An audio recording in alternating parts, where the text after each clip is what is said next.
we go into our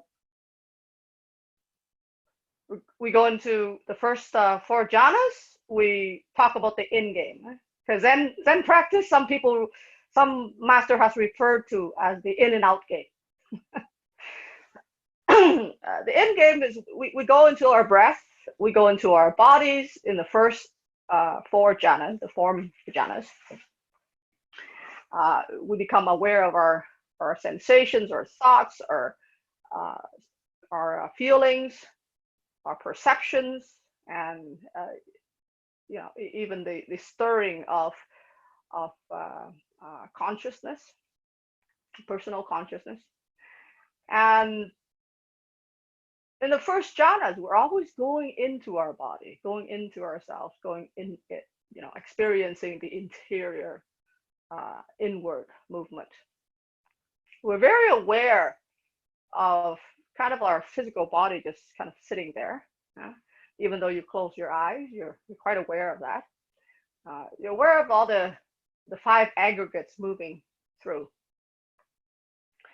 Now, with the Arupa jhanas, the formless jhanas, things get a little bit challenging when you start pushing out your awareness, because you spend so much time learning to concentrate and focus your awareness on one object.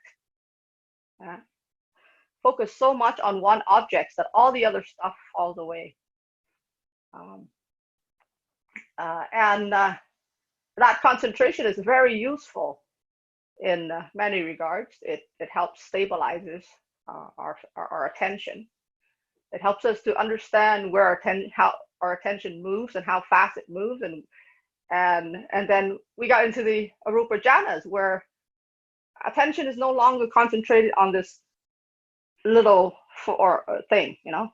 You started to expand and open outwards. So the best way to practice the first Arupa jhana, the dimension of infinite space, like I mentioned last week, is to imagine that you're in a little house. You sit and you listen to everything in your room, and then you listen to it all at the same time. It's a state of very, very relaxedness. We don't know, but our bodies is made out of complete tension. We're holding our muscles and everything in our body very tightly, even though we're not even aware of that's the constant state of our being. So when you come to the Arupa jhanas, you're getting into a very relaxed state. You expand. Your awareness is not anywhere, but it's everywhere. You're not actually doing anything. You're just there, being completely open your senses. So to practice that, you start opening your senses to the room and listen to everything in the room, or see everything in the room at the same time, and then open it to your house, open it to outside, the sound outside, open it to the sound down the streets, open it to the city and the country, and then everything. The best way to practice this is to be in nature, where you can lay on the grass, look up in the sky, especially a nightly star, and you can just sense this kind of infinity just hits you. And these are not the things that just meditators experience. People who do mountain climbing or trekking experience this, and this is the reason why they come back to do that. So my first experience in that was when I was a kid. Actually, I was laying on a hammock underneath a bamboo grove, having a siesta in the afternoon. I can hear all the sound of the whistling leaves of the bamboo, just the wind going through the leaves. I'm in a total state of relaxedness. And honestly, it felt like heaven. It's just really beautiful. And kids, sometimes, a lot of times, kids get into these states and they don't even know it because it's so natural for them. They're not fixated on things. They're not clinging onto, um, you know, having their attention fixed in one place. Society trains us to have attention fixed in one place, to focus on one thing. But this is a different form of focus. It's spreading an attention all around to be able to be aware of everything. So I've taught a number of people to experience this jhana, especially long-term meditators. Long-term meditators who have done meditation with the first 4 jhanas for a number of years. Once I point this out, it's actually quite easy for them to do the next part. But the problem with getting into the formless, the jhanas and the infinite space is that once you start experience that, you will experience physiological, I would say, strange physiological sensations that you don't otherwise feel before. And there's a feeling of the dissolving of the boundaries of yourself. And for a lot of people, that is very scary. It's going to bring up a lot of fear. It's going to bring up a lot of unconscious stuff as well. So they feel like they're losing control because most of our lives we are gripping down on control, trying to control our environment, trying to control ourselves, trying to control this boundary of us and other people. It's me and them and all this stuff. And when you're expanding the boundary to incorporate everything, there's a sense of vulnerability, and that that triggers the in kind of unconscious fear underneath all the seeds you have stored that is associated with being kind of vulnerable. In some ways, sometimes it triggers people's traumas as well. But this dimension of infinite space, it's like stepping on the edge. You ever stand on the edge of a building? You got this Whitney moment, and the back of your spine just kind of tingles. Ooh. That's exactly what it feels like to dive into the dimension of infinite space. And the next part is you step off the edge. You step off the edge and you just let yourself fall into it. How do you let yourself fall into it? By relaxing and just relaxing your whole body and just accept the openness. It's a very vulnerable experience. And for most practitioners, they have to visit that party's place again and again and again. And sometimes it brings up a lot of unconscious stuff that requires a guidance, strong guidance of teachers and God and whoever their spiritual guide is in order to pass this experience. Now, I don't know if it's possible to dive into the Arupa Jhanas before Kensho. I know that it didn't happen for me. With Kensho, I was able to face into the fear, lean into it a lot better, and not and have this unwavering faith. Think about it. You're stepping into off the edge of infinity and of the unknown, with your personal boundaries dissolving. So there's a lot of fear associated with that. We live our whole lives being very closed off. We live our whole lives having this energy of contraction to separate ourselves from others. And in this dimension of infinite space, there's still, I call it the Buddha nature, the watcher, and the thing that is being watched.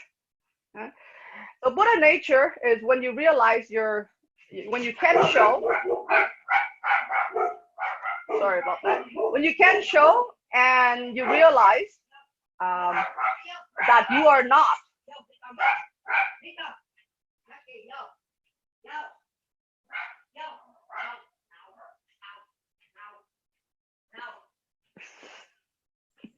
When you can show and you realize that you are not your feelings, your thoughts, your emotions, your sensations, you are not the five aggregates.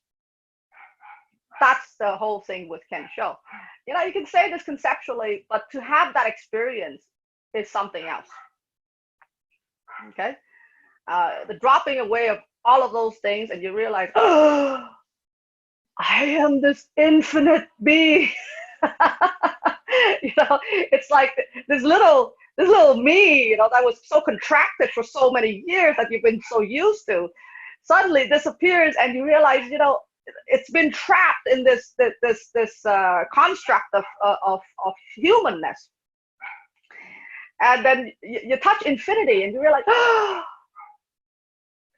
I'm infinite, and this consciousness, this awareness is deathless and birthless. It's always there. That's the thing. When you can show, you realize, oh my God, it's always there.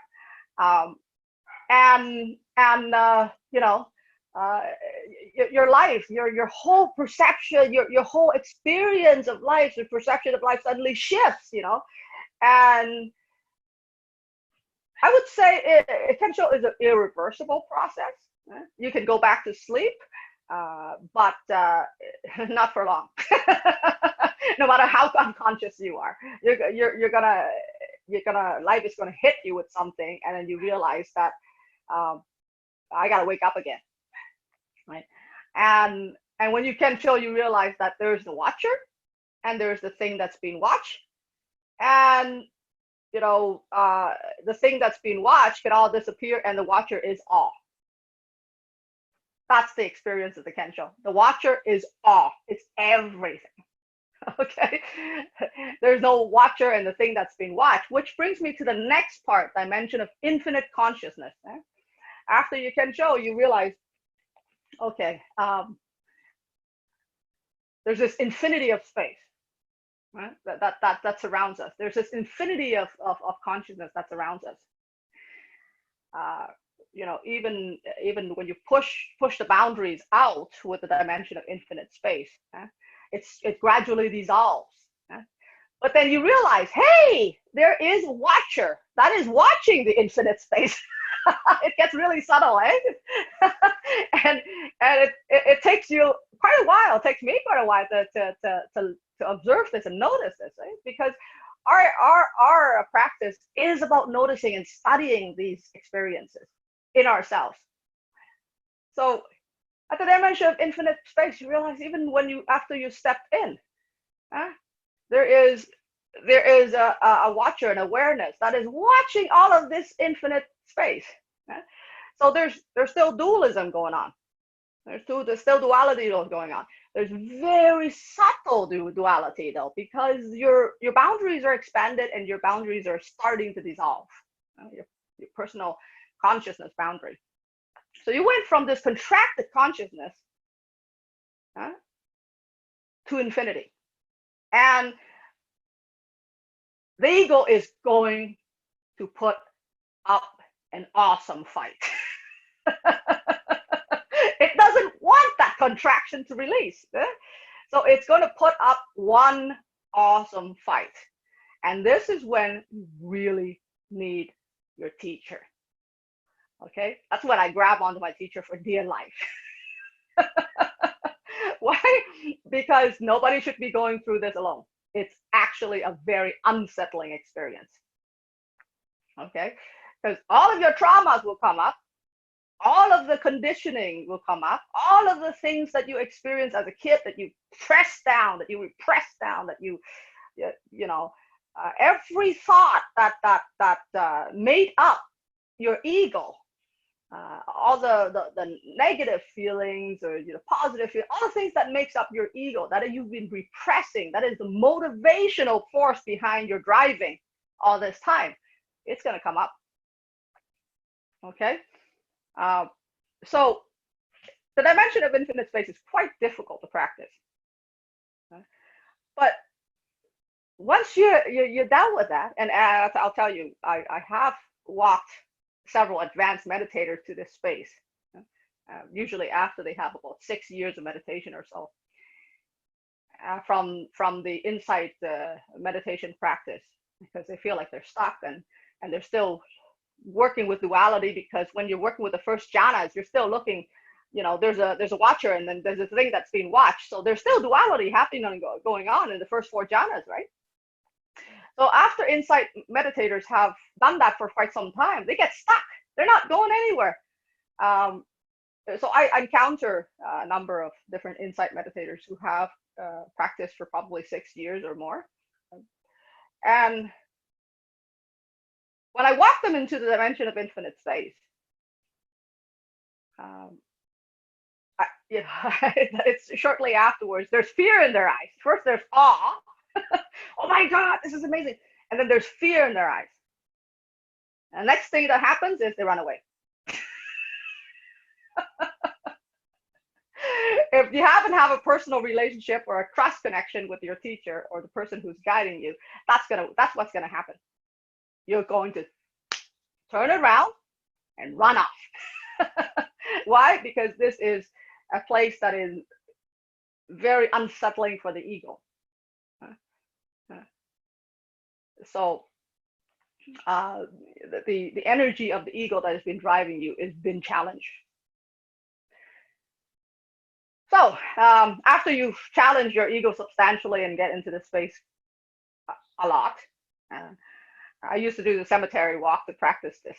I think everyone in the Sangha knows that I walk my dogs in the cemetery at night, doing walking meditation there without flashlights.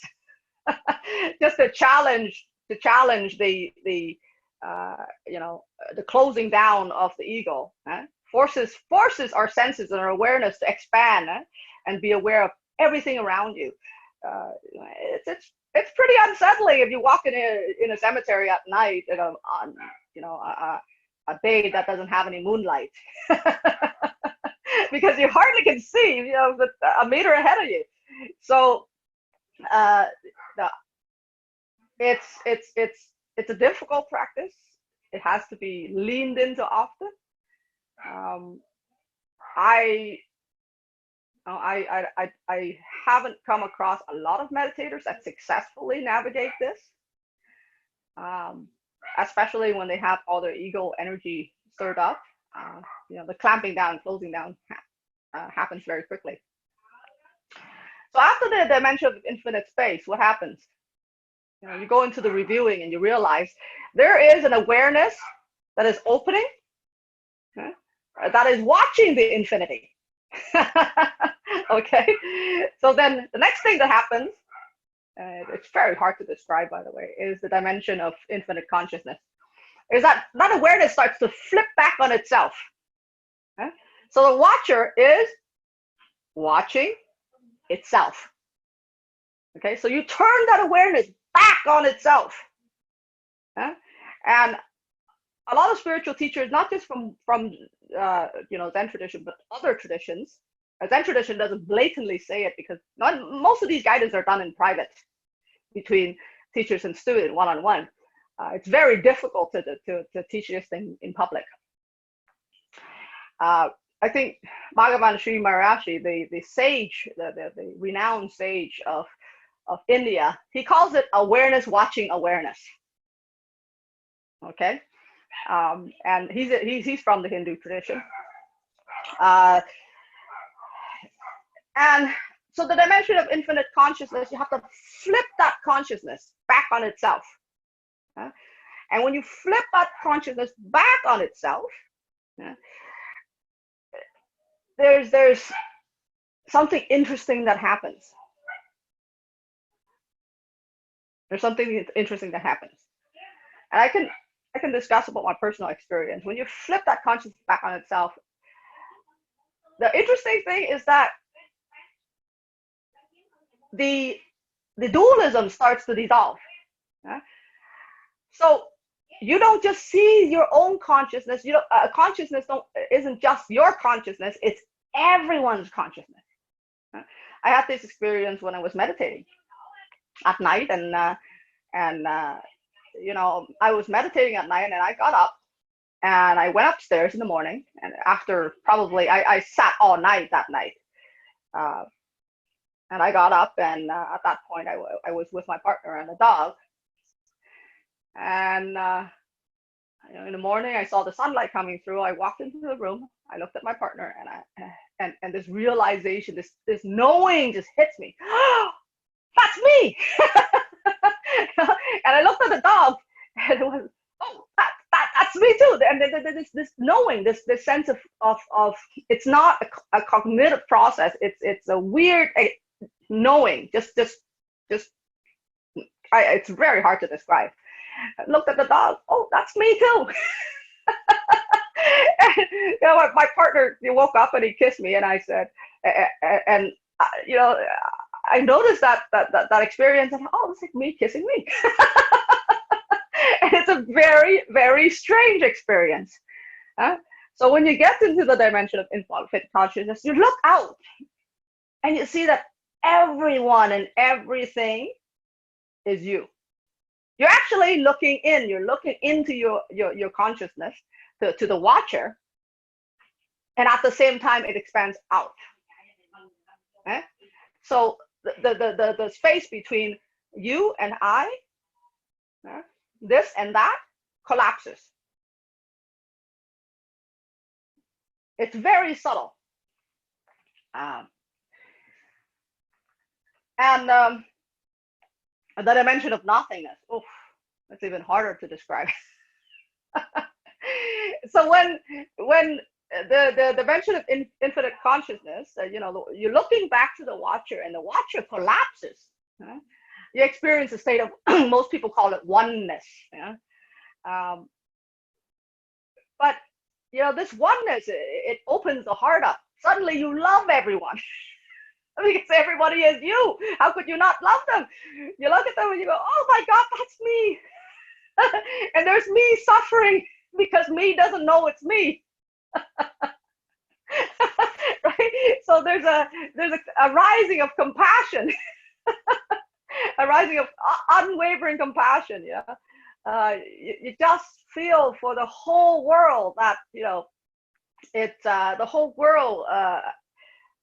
You know, sometimes you feel tremendous pain of the whole world at the same time, and I remember, you know, I had that realization, and I just broke down and I cried. I could feel all the suffering of everybody, and it's so needless. And that's why I don't, you know, that I realized that, you know, for the last 10 years I never talk about compassion. The reason why I don't talk about compassion, because compassion isn't a concept, okay? It's a real experience. It's a lived experience. When the heart opens in this dimension of infinite consciousness, and everyone you see is you, you can't help it but love. Love everyone and everybody you come across. You can't help it but do the work of compassion. This is the true compassion. Right? In the Diamond Sutra, compassion talks about, the Diamond Sutra talks about compassion as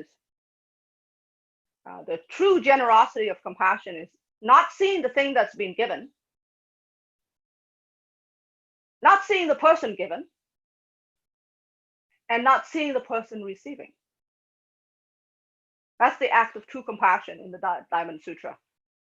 What does that mean? That means that you're in a state of oneness. Everybody is you. So everything is you. So why would you see anything different? There's no discrimination in that. So we can stay in this state of oneness for quite some time. A long time and thinking, this is it. This is the end. No, doesn't work that way. Why? Because the ego is a really tricky bastard.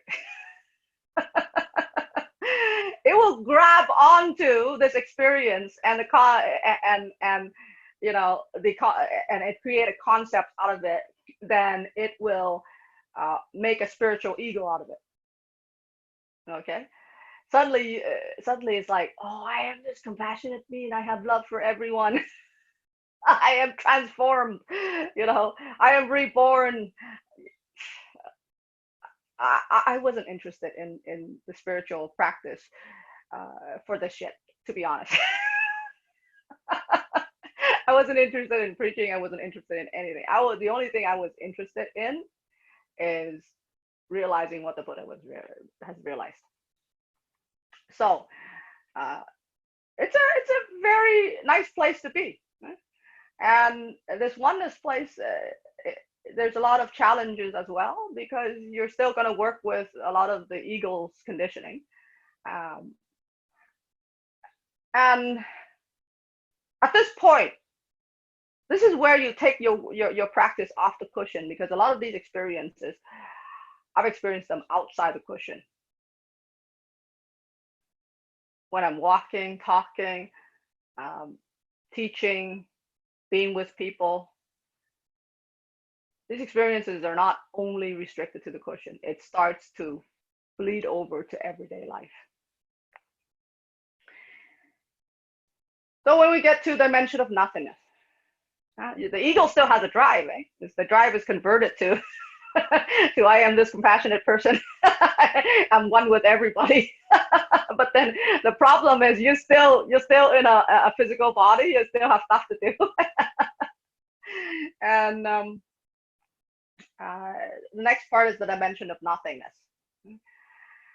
Once the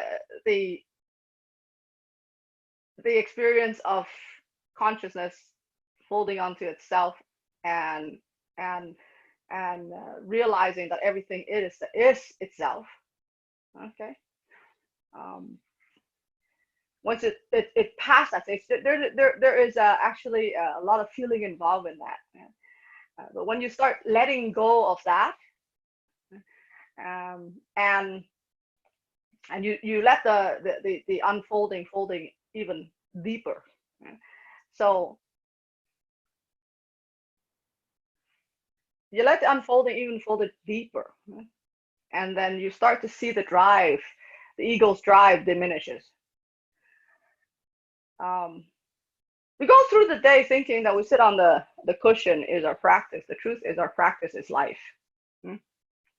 Every resistance that we have to life, every desire we have to life, it affects our practice. It affects our being. And to get into the dimension of nothingness, basically, you have to surrender. You have to accept to be totally vulnerable to everything. Basically, you have to accept yourself to die. That's why many traditions get to this point. They say you have to be willing to die. Die at every moment. Die in every experience. What does it mean to die? When somebody's dying, guess what happens? They're going, they let go everything and release, right? So when Zen talks about, the experience of dying, what they're talking about is let go of everything that you ever thought is you. That is life. Life has to be your way. So to get into the dimension of nothingness is an amazing experience, but it's usually not happening on the cushion. It's happening outside. So I had a very difficult experience where I was framed by somebody in my professional thing, and I had complaints and things like that, and I resisted for a while, and finally I surrendered. I accepted. Whatever happened, happens. And you know what? In your profession, in your occupation, you built this ego, this huge ego with what you do. And I did that for 20 years. You know, my father was doing that. So there's this huge ego energy behind it, the defensiveness of it, right? And once I stopped being defensive of it, I came out with the truth and say, whatever happens, happens. You can nail me, nail me. Suddenly I felt this rush of energy from the back of my spine, just went up my head and went poof, and everything just emptied out. For 2 days, I was walking, talking, doing my normal thing, and nothing moved. It is as if there was this unmoving experience. It's a deep state of unwavering peace. Nothing moved. Things were done effortlessly. And it's not that thought doesn't happen. It does. Sensation happens, yes. The aggregate still moves around, but it's there. It's all kind of felt like an empty thing. And everyone, everything was in this vast experience of emptiness. And this is what the Taoists call Wu Wei.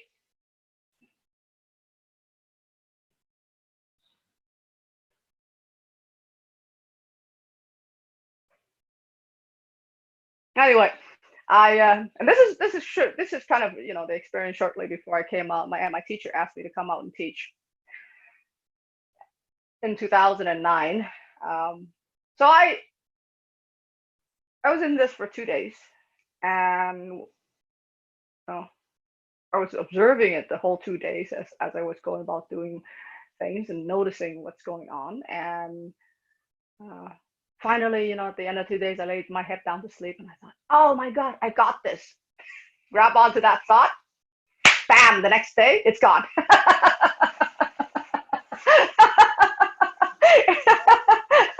These practices are very, very, very tricky.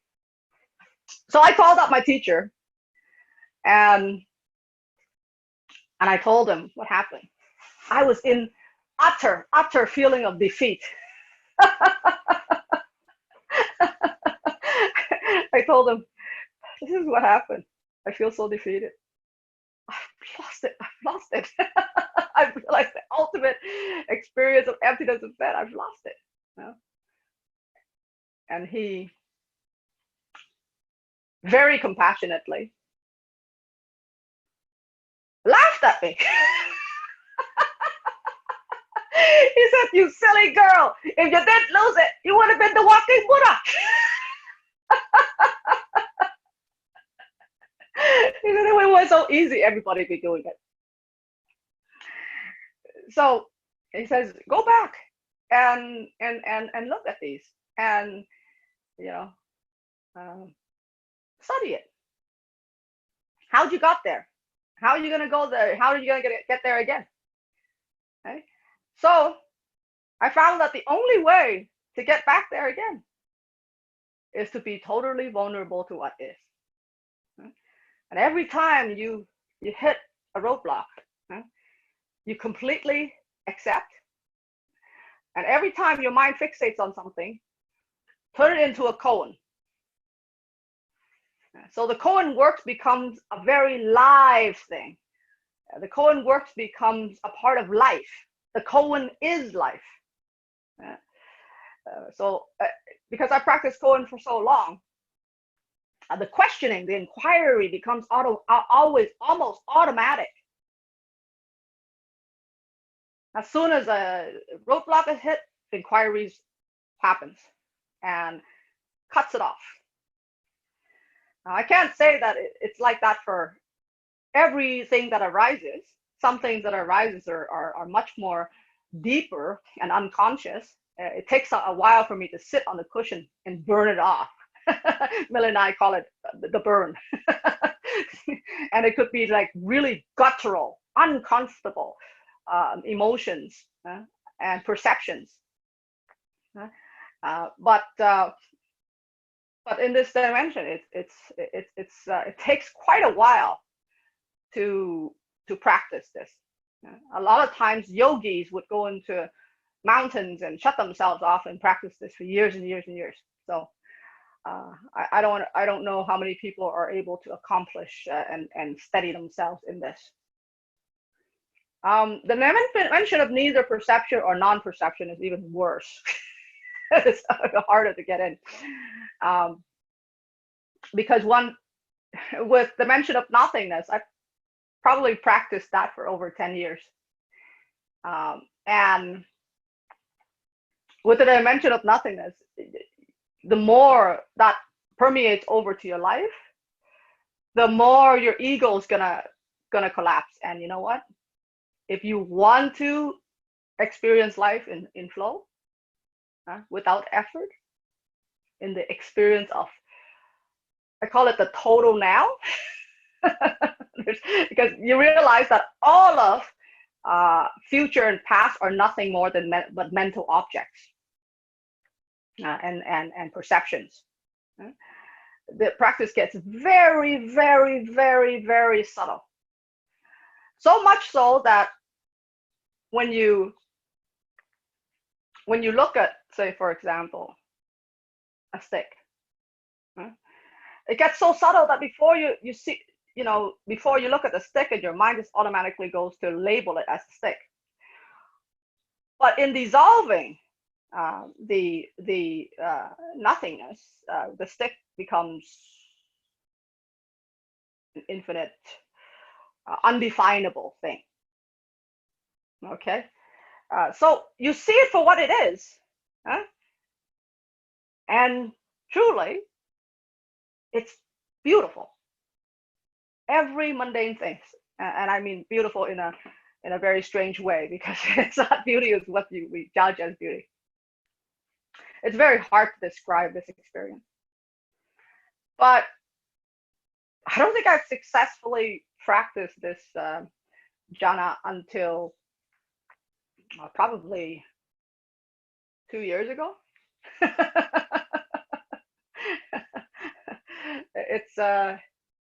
It's quite tricky, because you have to be absolutely honest with yourself. You have to be living in an absolutely purified life. The precepts becomes so important. The precept, anytime a precept is broken, the closing down happens right away. You lose it, and so you live life, in this very vulnerable, exposed way. It's difficult. It's difficult for us to be so.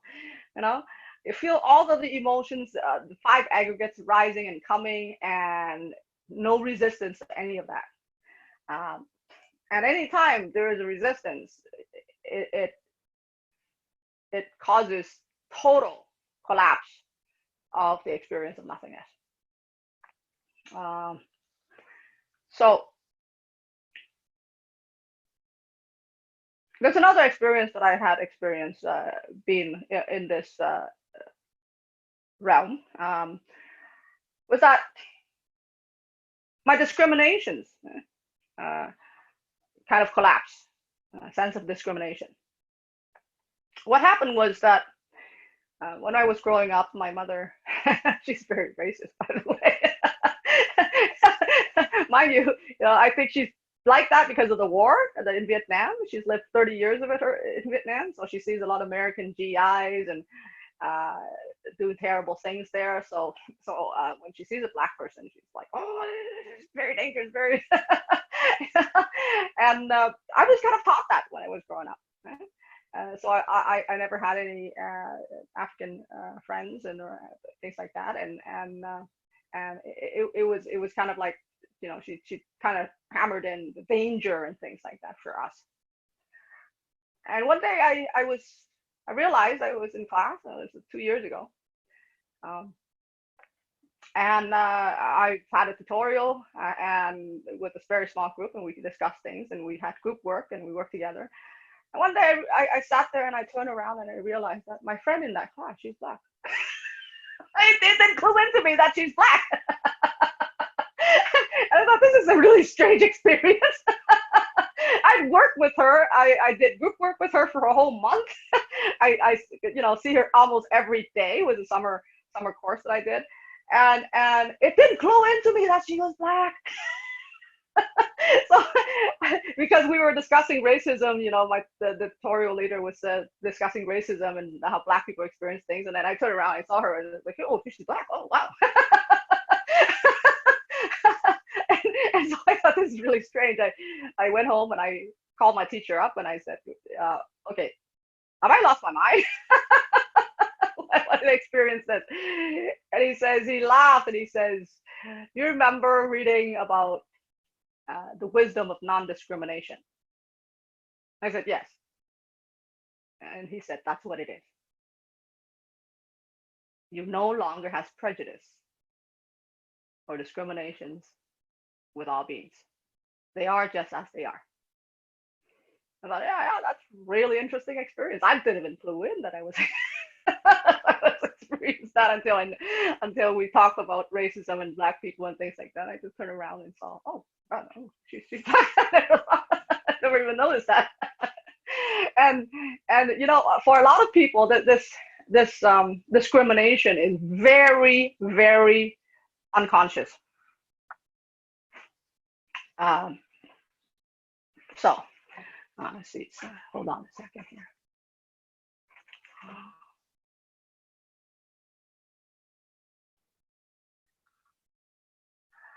Okay, so Melon's reminding me to talk about the end of suffering. Okay, so the dimension of nothingness at some point collapses in the meditation. And there's a dimension of neither perception or non-perception. You know what? I can't even talk about this. It is so weird. Everything is fettered out. All the hindrances. All I can say is that all the hindrances fetter out. There is no suffering in this space, and there is a quality of relaxedness that is hard to describe. I think I experienced that, and I described it to Millen one time. So and it's very hard to describe what's going on. Anyway, you could get into this during sitting meditation. And I've gotten to this space quite often during sitting meditation, where you're not actually perceive anything, or anything is perceived, or the perceiver is there. It's very difficult to describe.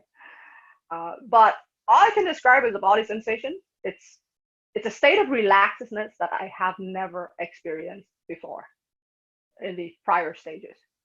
The body just becomes really supple, really relaxed, and there's a almost like a feeling of lack of energy as I move about my day.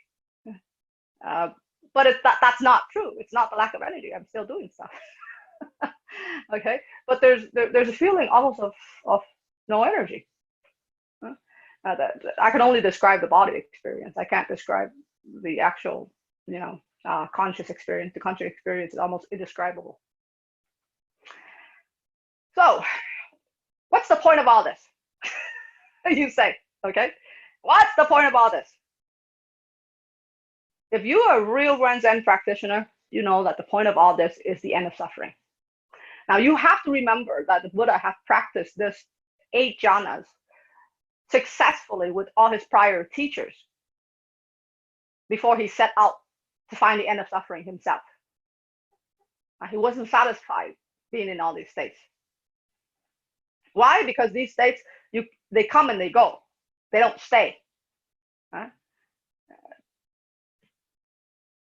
Life consists of experience in all kinds of different states, right? And the one thing we learn, and this is the key, because this key has kept me on the path, has has kept me staying on the path and not wander, to propel my practice in some very, I would say, quick and a profound way, if I did not have this key. And the key is, what's the point of doing this? It's about the end of suffering. What does end of suffering look like? I don't know. I just know suffering. So if suffering is not around, that's the end of suffering. So we have to know and recognize what suffering is. Okay? We have to recognize that. And when it arises, you haven't reached the end of suffering. Moreover, when the Buddha practiced all of these jhanas, he saw that going in and out of these states didn't end his suffering. It did not at all. And that's why he went to the Bodhi tree and he sat for 49 days, determined to find the end of suffering. And that's when he found it. He found it by what? By taking part. Knowing what the self is built on, taking it all apart. So our Zen practice, there's many types of spiritual practice. There's a reconstructive practice where people build a new, more, compassionate ego. They want to be one with some goddess, And I can't speak for those practices, but the Zen practice is the deconstruction practice. We're going to take you where you are, where your ego is, and we're going to help you break it down. It's not an easy practice. First of all, you have to study the self, how your ego is built. Going through these going through these jhanas, especially the formless jhanas, will take apart the self. So you cannot get attached to these jhanas. These jhanas are for the purpose of studying the self, how it behaves, how it's put together.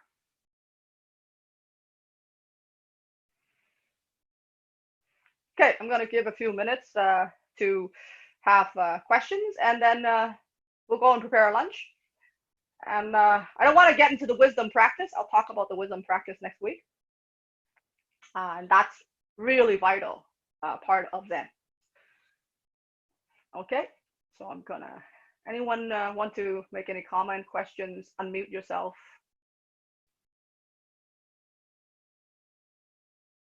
I have a question. Yes. So you stopped talking about the jhanas at the point of neither perception nor non-perception.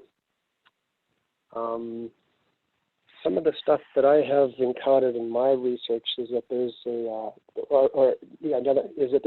ninth jhana. Have you encountered that one called cessation of perception and feeling?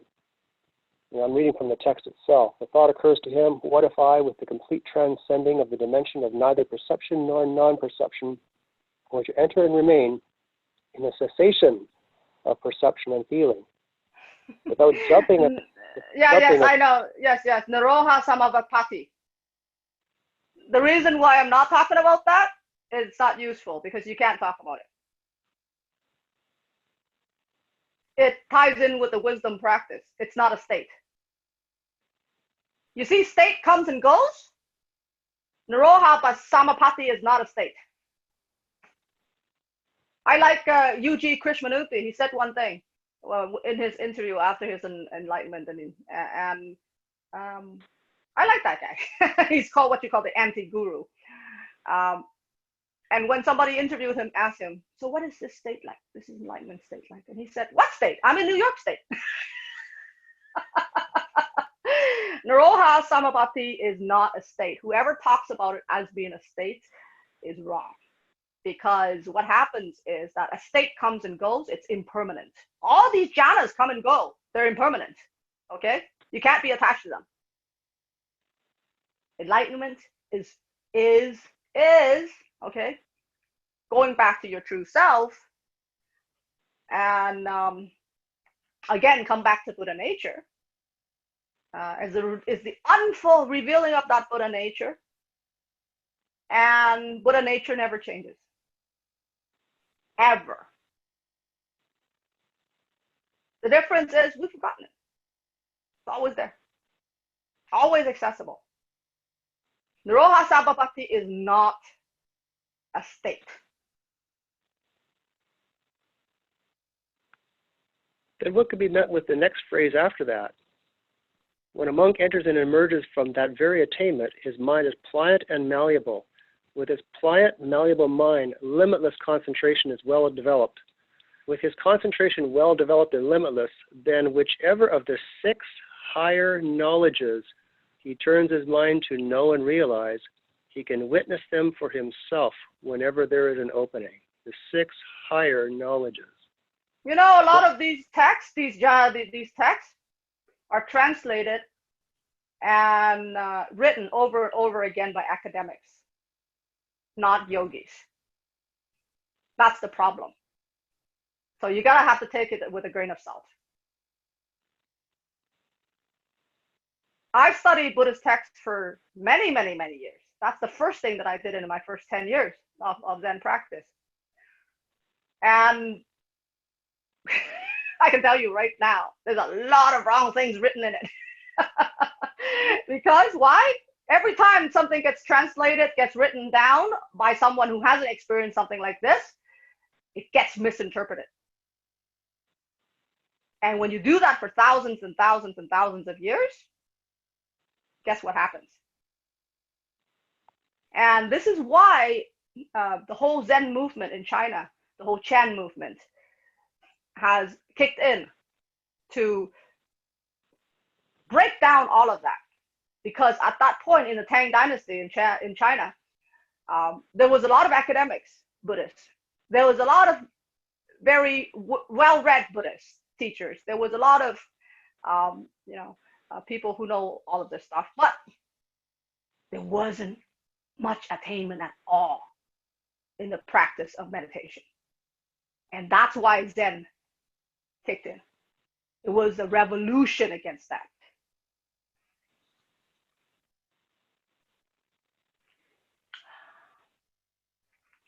Okay, so aim to experience. Put down the text. I have to say, I probably read more Buddhist text than you. And I threw it all away. Because I started reading it when I was 10. Okay? Put it all away. And you do know that the phrase that I just read from is taken just as one is the final paragraph in the entire description of all 9 jhanas, the ones that you just finished going through over the last 2 weeks. This is it. This last phrase that I mentioned, this that I'm asking you about. And I'm telling you, put it down, because academic texts will not help you to end suffering. Didn't help the Buddha.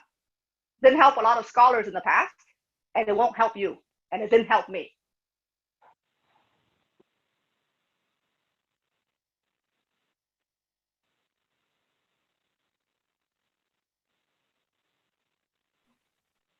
What academics do is study other people's experiences, not experiencing themselves.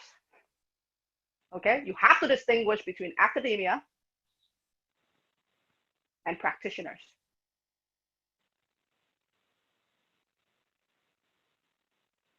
Don't get caught up on the words. That's the whole Zen practice. Okay? Okay, now we're going to stop, and we can still talk about all this, but we'll go and heat up food, and then I'm gonna leave everything on. I'm gonna go and heat up my food, and I'll bring it back.